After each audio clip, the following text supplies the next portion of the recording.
Hello friend and अस्सलाम वालेकुम। Welcome to my channel. ये MGT 611 लेक्चर सीरीज़ है।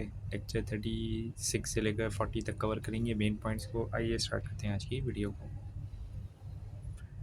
Law related to subject of sales of goods is govern by the sales of good act जो 1930 के अंदर आया था। देखते हैं क्या है।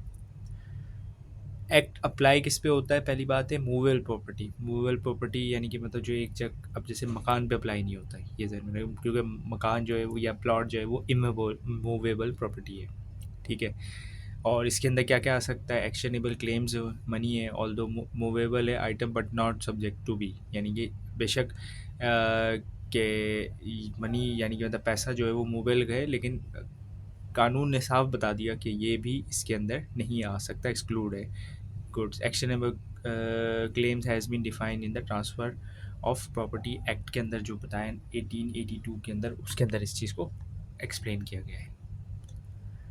इट हैज़ बीन डिफाइंड जो है वो सेक्शन 4 के अंदर डिफाइन किया गया है। क्या है कि contract of selling of goods is a contract whereby the seller transfer or agree to transfer the property goods to the buyer for the price. यानी मतलब क्या कि एक बंदा, ठीक है, जो सेलर है, यानी आप सेलर समझ लें, और आपसे जो दूसरा है वो बायर है, तो वो एग्री कर रहा है अपने ट्रांसफ़र अपने जो राइट्स हैं, कि अब जैसे मिसाल दे मोबाइल बेच रहे हैं तो वो मूवेबल प्रॉपर्टी है, तो वो आपको राइट दे रहा है कि आप उसको पैसे के एवज, यानी आप उससे राइट ले रहे हैं, उसको राइट दे रहे हैं कि वो तुम पैसे दो और मैं तुम्हें जो है वो इसके राइट्स दे देता हूँ। ठीक है। गुड्स क्या होती हैं? गुड्स जो होती हैं उसके अंदर क्या क्या है कि every movable property other than actionable claim और मनी, ये तो हम पहले भी देख चुके हैं। इंक्लूडिंग इलेक्ट्रिसिटी भी हो सकती है, वाटर भी हो सकती है, गैस भी हो सकती है, स्टॉक, शेयर्स, क्रॉप ग्रो यानी कि मतलब अनाज वगैरह या ग्रास है, थिंग अटैच और to forming part of land which has agree to reserve before the sales under the contract, ये सारी चीज़ें इसके अंदर शामिल हैं। Existing goods, it has been define जो है सेक्शन 6(1) के अंदर डिफाइन किया है। The goods which form the subject of a contract sales में बी एक्सटेंड एग्जिस्टेंस और ओन पोजेशन बाय द, यानी क्या मतलब क्या होगा? पहला कि वो एग्जिस्टिंग पोजीशन में हो या फिर ओन हो, यानी मतलब उसके हाथ में हो, एग्जिस्टिंग गुड्स हो, और यानी कि मतलब गुड्स मौजूद हो और उसके हाथ में हो, और फ्यूचर गुड्स भी हो सकती हैं इसमें। फ्यूचर गुड्स क्या है? वो सेक्शन 2(6) में डिफाइन किया गया है। Means good to be manufacture और प्रोड्यूस और acquire by the seller after the making of a contract. मतलब यानी कि फिर जैसे मिसाल दे दिया है, आपने बायर को प्रॉमिस कर लिया कि आपको 1000 किलो आम देगा वो, ठीक है, लेकिन अभी आम की फसल पकी नहीं है, या आम की फसल अभी लगी भी नहीं है, बोया भी नहीं है, बीज जो है आम का जो पेड़ है उसके ऊपर फल आया ही नहीं है, समझ ले। तो इसके अंदर फ्यूचर की बात की जा रही है। अब वो फ्यूचर में जब आम आएगा, आपने का दूसरे किसान से कॉन्ट्रैक्ट किया होगा भाई ये मुझे बेच देना, तो वो आएगा, वो आपको 1000 किलो आम देगा, तो आप जो है वो अपनी डिलीवरी मुकम्मल कर सकते हैं। Goods as contain in various और प्रीवियस ऑफ द एक्ट क्या है? सेक्शन 6(2) डिफाइन करता है। There may be a contract for the sales of good the acquiring of which seller depend upon the contingency और may not B.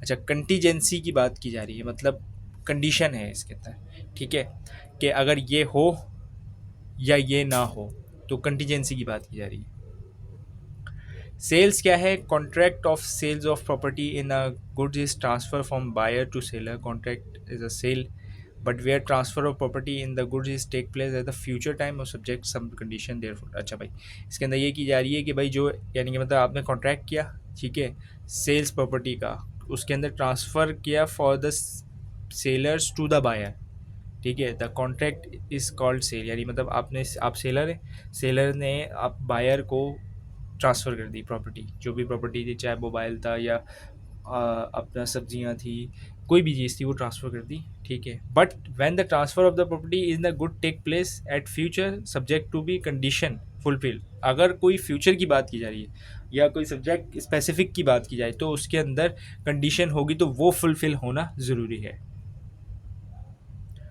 Agreement to sell, ठीक है, contract of sale is comprise of sale as well as agreement to sell, ठीक है, when transfer of ownership in the good is to be transfer for selling to buyer at future date it shall be contain agreement to cell.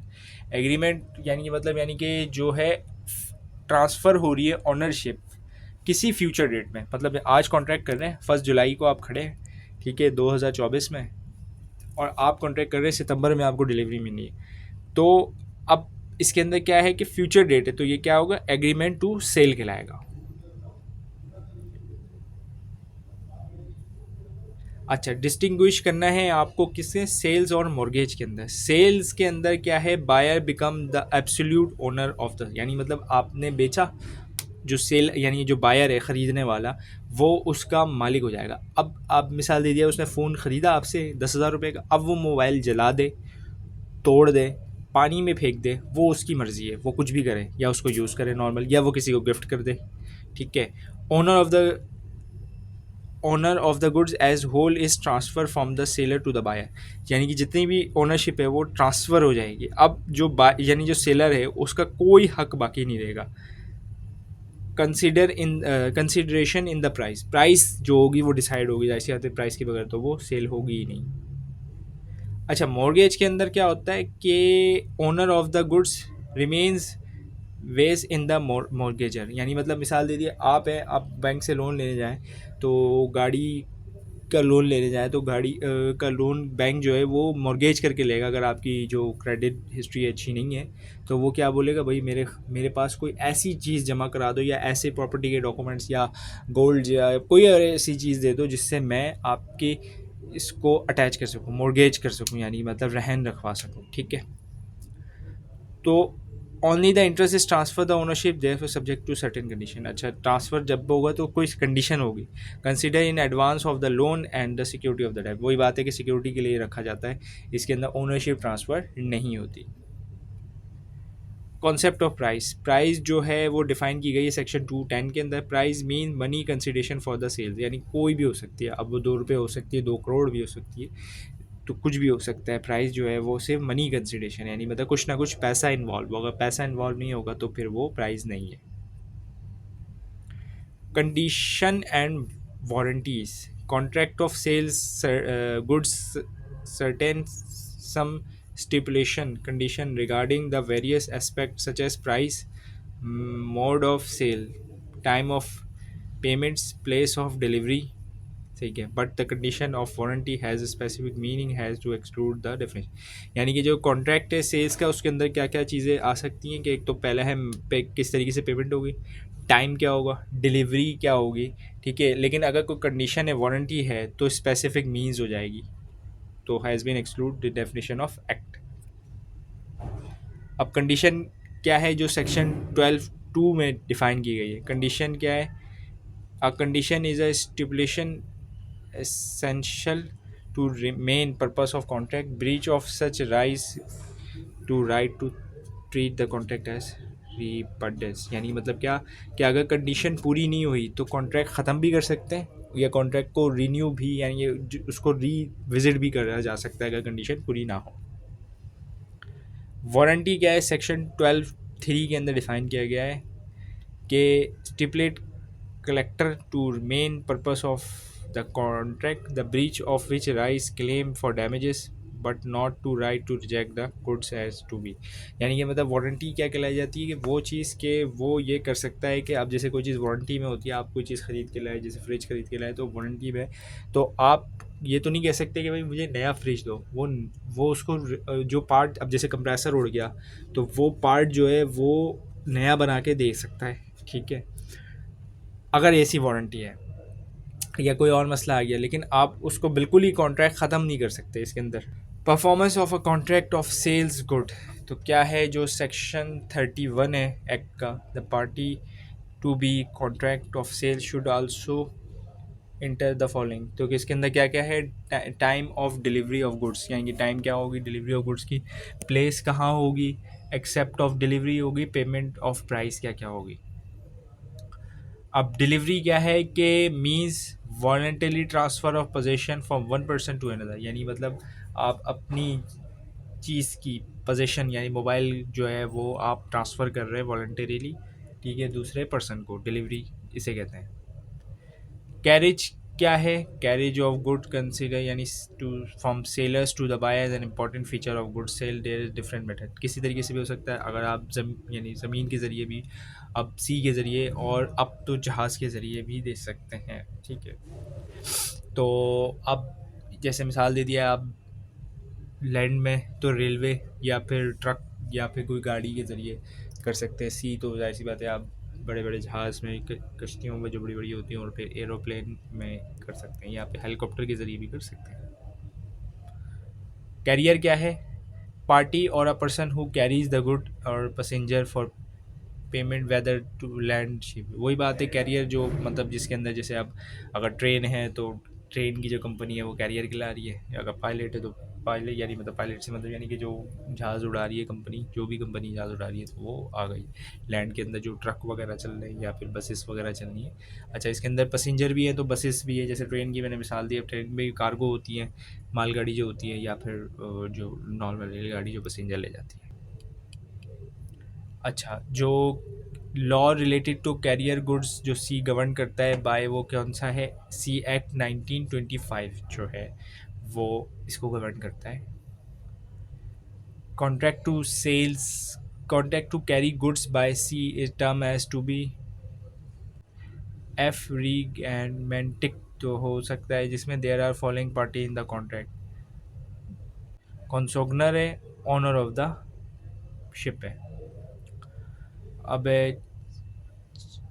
Charter party of agreement क्या होता है? ये होता है written for hiring a ship as a whole or part of the ship for carrying. अब मिसाल दे दिया है, आप जाहिर सी बात है, अगर आप शिप है, अगर आप बहुत बड़ी कोई ट्रांसपोर्ट करना चाह रहे हैं तो पूरा शिप भी बुक कर सकते हैं, या फिर उसका एक कंटेनर भी ले सकते हैं। हो सकता है आपका माल इतना ना हो, आपको लेट सपोज कर लो यूरोप माल भेजना हो, ठीक है, तो आपने एक कंटेनर बुक किया और उस कंटेनर की फ़ीस जो भी थी वो आपने दी, और माल जो है वो एक्सपोर्ट कर दिया आपने यू के को, या फिर अपना फ्रांस को, किसी को भी, या अपना जर्मनी को, या फिर यूएस को, किसी भी कंट्री को भेज दिया।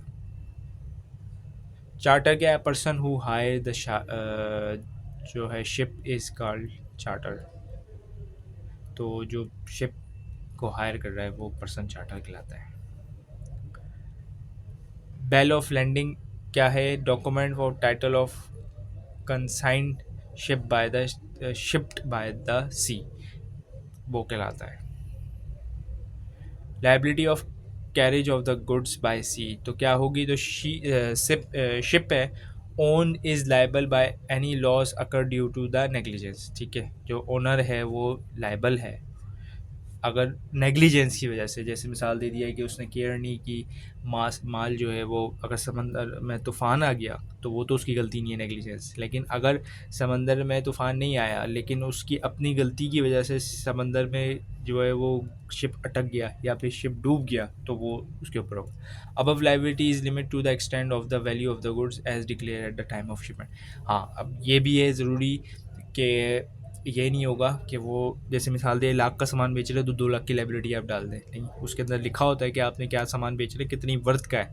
अब वो जैसे मिसाल दे दिया, आप भेज 10 लाख का सामान रहे हैं और आप शो 5 लाख का कर रहे हैं, तो आपको क्लेम भी 5 लाख का ही मिलेगा। Carriage of goods by the air, तो उसमें क्या करता है गवर्न, जो carriage of goods air act जो है वो 1934 का है। Hiring higher contracting parties includes the govern those who are signatory of the Warsaw Conventional rules. Trust क्या है? Trust is an obligation of annex to the owner of the party, ठीक है, rising out of a confidence respond and accept by the owner and declare accept by him for benefits of another of the other to the owner। यानी कि मतलब पहली बात ये है कि जो ओनर ऑफ द प्रॉपर्टी हो, राइज आउट कॉन्फिडेंट रिस्पॉन्स हो, एक्सेप्ट कर रहा हो ओनर, या फिर declared and accept by him for benefits of other, तो ये एक ट्रस्ट कहलाता है। Trustee a person who accept the confidence is called trustee। Beneficiary the person whom whose benefit the confidence is accepted is called beneficiary. Instruction of trust, instrument of trust, instrument, if any, by which the trust declared is called instrument.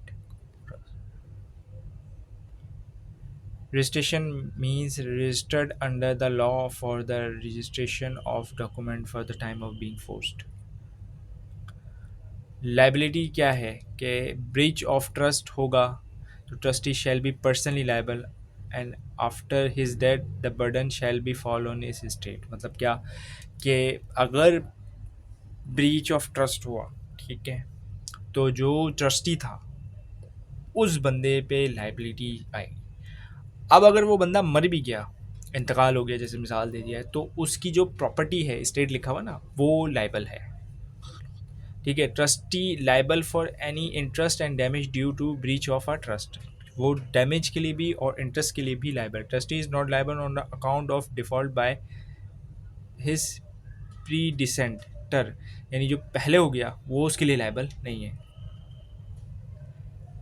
Insurance, insurance क्या होती है? Means the business of entering into the carry out policy and contract where name called whereby the consideration is primary premium receive and promise to make payment another to contingent upon the happening or of any events छोड़ें। इसको मैं आपको आसान तरीके से बताता हूँ कि इंश्योरेंस वो है कि एक समझ लें आप कॉन्ट्रैक्ट कर रहे हैं, ठीक है, या एक पॉलिसी ले रहे हैं, ठीक है, उसके अंदर आप कुछ प्रीमियम पे करते हैं। जैसे मिसाल दीजिए कुछ इंश्योरेंस कंपनी 100,000 रुपये पर मंथ या फिर 10,000 रुपये पर मंथ, वो डिपेंड करता है आपकी पॉलिसी क्या है, ठीक है। और इस चीज़ का इस चीज़ की यानी मेक श्योर करती है कि अदर बंदे को जो है कि कंटीजेंट कोई एक ऐसा इवेंट ना हो। जैसे मिसाल दिया आपने कार का इंश्योरेंस लिया हुआ है तो 6,000 रुपये आप मंथली बेसिस पे लेट सपोज कर रहे हो आप। अब कार चोरी हो जाए, कार में आग लग जाए, कार का एक्सीडेंट हो जाए, तो वो जो इंश्योरेंस कंपनी है वो आपको पैसे देगी, ठीक है, पैसे देगी और आपके काम जो है वो इंश्योरेंस यानी मतलब जो आपको जो सर्विसेज थी वो देगी। लेकिन इस पर कंटीजेंट होता है, ज़रूरी नहीं है कि आपने इंश्योरेंस लिया हुआ तो आपके साथ ऐसा ही हो कि आपकी गाड़ी का एक्सीडेंट हो जाए या फिर कुछ और मसला हो जाए। Insurance broker means the person who carry out the business of insurance है, जाहिर सी बात है। तकाफुल, तकाफुल जो है वो mutual assistant to compliance and provide of Islamic sharia. अच्छा, इंश्योरेंस और तकाफुल तकरीबन यानी समझ लें कैटेगरी वाइज, मैं ये नहीं कह रहा कि शरीय वाइज, कैटेगरी वाइज एक ही चीज़ है कि यानी मतलब कुछ लोग जो है वो इंश्योरेंस को बजाय कहते हैं कि हराम है, और जनरली राय यही है कि इंश्योरेंस हराम है, तो वो तकाफुल ले लेते हैं। तो इसके अंदर क्या होता है कि प्रोवाइड करते हैं mutual financial aid associate with participant in case of occurrence of certain where is participant mutually agree to contribute to the common. अच्छा, इसके अंदर क्या होता है कि इसके अंदर एक पूल बना लेते हैं, ठीक है, जैसे मिसाल दे दिया है जो इंश्योरेंस कंपनी है तकाफुल जो बेच रही है, ठीक है, वो क्या करती है कि वो एक पूल बनाती है। पूल कैसे बनाती है कि मतलब 100 लोग लिए, 100 लोगों से आपने हज़ार रुपये लिए, ठीक है, तो आपके पास 1 लाख रुपए हो गए। अब अगर किसी बंदे को ज़रूरत पड़ जाए, ठीक है, कंटीजेंट यानी मतलब अचानक ज़रूरत पड़ गई, तो उस पूल में से पैसा उठा के उसको दे दिया जाता है, ठीक है, तो एक तरीके से शरई लिहाज से सही है, तो कंट्रीब्यूशन हो जाता है, उसकी हेल्प हो जाती है उस वक्त। लाइफ इंश्योरेंस क्या है? Is a type of insurance where insurer take to pay certain amount of the on the death of insured and expiry of certain period the insurer charge premium and account of the यानी मतलब एक शख्स या तो मर जाए या फिर जो पीरियड है वो एक्सपायर हो जाए तो उसके ऊपर प्रीमियम वगैरह यानी उसको जो है पैसे मिलते हैं। काइंड ऑफ लाइफ इंश्योरेंस, तो होल लाइफ इंश्योरेंस भी पॉलिसी होती है जिसके अंदर पर्सन इंश्योर्ड अंडरटेक टू पे the premium of ensure in his lifetime on the basis of debt policy among payable liable to the hiring। मतलब क्या कि पूरी लाइफ जो है वो पैसे पे करते हैं और अगर वो मर गया तो फिर उसको जो भी इंश्योरेंस अमाउंट बनती है वो। जॉइंट लाइफ पॉलिसी क्या होती है? It is a joint policy in which two or more person in such type of policy any of joint policy holder die the amount insure is payable to the survivor. यानी मतलब क्या होता है कि जैसे हस्बैंड एंड वाइफ या husband and wife ले सकते हैं जॉइंट पॉलिसी, या फिर दो जो है बिजनेस पार्टनर जो है वो ले सकते हैं, ठीक है। जो भी मर जाएगा तो वो एट दी एंड जो है वो पैसा सर्वाइवर या जो बच जाएगा उसको मिल जाएगा। फायर इंश्योरेंस क्या होता है कि insurers indemnify for the insured to compensate in case of loss subject to the account or any fire within a period of specific time to repay the premium consider, ठीक है। वो वही जाहिर सी बात है। अब जैसे मिसाल दे, ये फायर इंश्योरेंस मोस्टली जो है वो फैक्ट्रीज लेती हैं, क्योंकि जहाँ पे अब जैसे बहुत ज़्यादा क्या मतलब फायर लगने का चांस होता है, तो उन कंपनीज जो हैं वो इंश्योरेंस लेती हैं वहाँ पे, ताकि या अगर अल्लाह ना करे खुदा ना करे आग लग जाए तो उसको मिटिगेट किया जा सके, रिस्क को कम से कम किया जा सके। Type of fire insurance policy, valued policy. In such type of policy, insurer pay the premium for specific time and insurer take this loss amount fixed and shall be paid insurer without any demanding the proof of loss। एक तो ये policy होती है। Specific policy जो होती है जो cover करती है against the fire by to extent of amount of mention in the policy and insure is liable to compensate the loss but not extend amount, ठीक है। तो वो है against loss by the fire to extent, ठीक है, यानी जितना amount जो है वो फायर का गया, और फिर insurance is liable to compensate the actual loss not extend the amount specific. जो भी पॉलिसी के अंदर डिफाइन किया गया है स्पेसिफिक पॉलिसी के अंदर वो उतना कवर करेगी, ठीक है। और फायर अब जैसे स्पेसिफिक है तो वो फायर की ही होगी, तो वो है। कॉम्प्रिहेंसिव पॉलिसी करती है डिफरेंट टाइप ऑफ लॉसेस, ठीक है, अकर्ड और detail of eventually are specific to the policy. वो डिपेंड करता है कि जो भी आप पॉलिसी ले रहे हैं तो उसके अंदर जो जो चीज़ें डिफाइन की गई है वो सारी आप ले। पर्पस ऑफ ऑर्डिनेंस क्या है कि ये consolidate and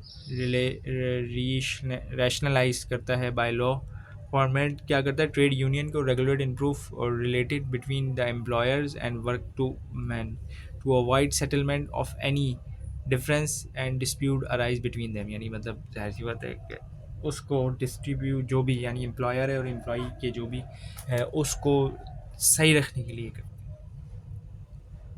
arbitrator mean the person appoint as to be, तो वो आर्बिट्रेटर मैं आपको बता देता हूँ, वो बंदा जो दोनों पे फोर्सफुली यानी मतलब ए पार्टी और बी पार्टी, अब सी जो है वो आर्बिट्रेशन करवा रहा है तो वो फोर्सफुली ताकत के ज़ोर पे, मतलब आप ये नहीं समझे कि गलत तरीके से बोल रहा हूँ। जैसे मिसाल दे दी है कि पंचायत होती है, पंचायत के अंदर जो दो पार्टी बैठी है और एक सरपंच बैठा हुआ है। अब जो सरपंच है वो फोर्सफुली दोनों को बोल सकता है कि तुम्हें ये काम करना है। अवार्ड मीन्स क्या है, determine by the labour code, arbitration and appellate court are competent jurisprudence of any industrial dispute matter related to therefore including to be। मतलब अब आर्बिट्रेशन लोग पता क्या करते हैं, अब तो कोर्ट में केसेस लेके जाते हैं क्योंकि कोर्ट के केसेस तो दादा करता है पोता तक भुगत रहा होता है, तो इसलिए लोग आर्बिट्रेशन में चले आते हैं। वहाँ पे आराम से 2-3 महीनों में या फिर 2-3 हफ्तों में ही केसेस का फैसला आ जाता है, तो ये लीगल है, मसला नहीं है, लीगल है। एसोसिएशन क्या है कि एक ऑर्गेनाइजेशन बनाए employer form primarily for furthering defecting in the interest of the right of the employer, ठीक है। दो वर्कर शेल, ठीक है, without distinction however have the right to form and subject to construction of rules of a trade union any joint trade union of choice within the establishing or industry they are employed in trade union।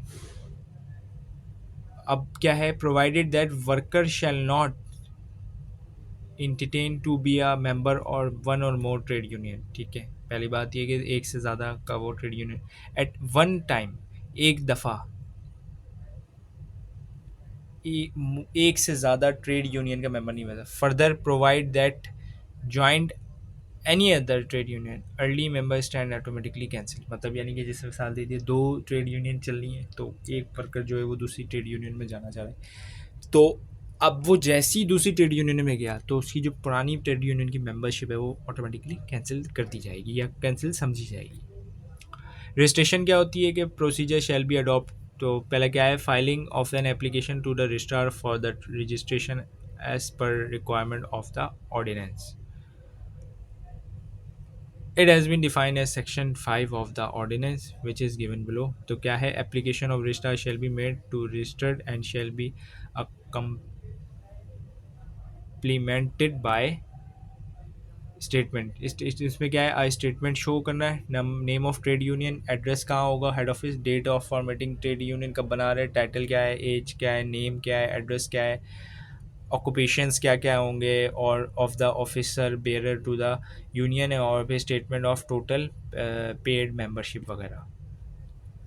अब number, name of the establishment group, किन किन लोगों ने बनाई है, as case may be, और trade related to long statement वगैरह, total number workers कितने होंगे, एड्रेस और नाम क्या है ट्रेड यूनियन का एस्टेब्लिश जो हो रही है, ऑफिस के बाद जाके address and registered name of the trade union in case of made with the federation of trade union. अब क्या क्या चलेगा, तीन कॉपी कॉन्स्टिट्यूशन की of trade union which with the resolution of pass member adopt such constitution being sign by the chairman. यानी कि तीन कॉपियाँ चाहिए होंगी जो भी रेजोल्यूशन उन्होंने पास किए, ठीक है, कॉन्स्टिट्यूशन की, और उस पर साइन भी होने चाहिए चेयरमैन के, ठीक है। Copy of resolution by the member of trade union authorise it president और जनरल सेक्रेटरी भी हो, ठीक है। और फिर copy of resolution of each constitution trade union agree to become member of federation and confidential trade union which is apply, तो वो सारी चीज़ें अप्लाई होती हैं।